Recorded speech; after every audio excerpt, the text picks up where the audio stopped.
Hello বন্ধুরা, শুভ সকাল। তো দেখো সকাল হয়ে গেছে, আজকের ওয়েদারটা বেশ ভালো। আর এর দেখো ব্রেকফাস্টও চালু হয়ে গেছে।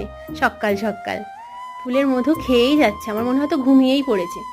তো দেখো সকাল সকাল আজ ওয়েদারটা ভালো দেখে আমি বাগানে চলে এলাম। বাগানে তো অনেক রকম কাজ থাকে আমাদের, তো কোন গাছের কি অবস্থা হয়ে আছে সেগুলো চেক করতে হবে, এবং কোন বাসি ফুলগুলোকে ফেলে দিতে হবে সেগুলোও দেখতে হবে।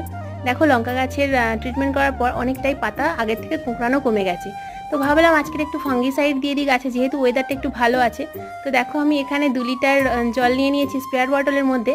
আর এখানে নিয়ে নিলাম আমি 4 গ্রামের মতো M45। তোমাদের কাছে যেটা আছে সেটাই নিতে পারো। তো সকালবেলা ওয়েদার ভালো দেখলে কিন্তু গাছে বিভিন্ন রকম কাজ থাকে, তার মধ্যে এই ফাঙ্গিসাইড দেওয়ার কাজটা কিন্তু খুব জরুরি একটা কাজ, যেহেতু বৃষ্টি থেমেছে।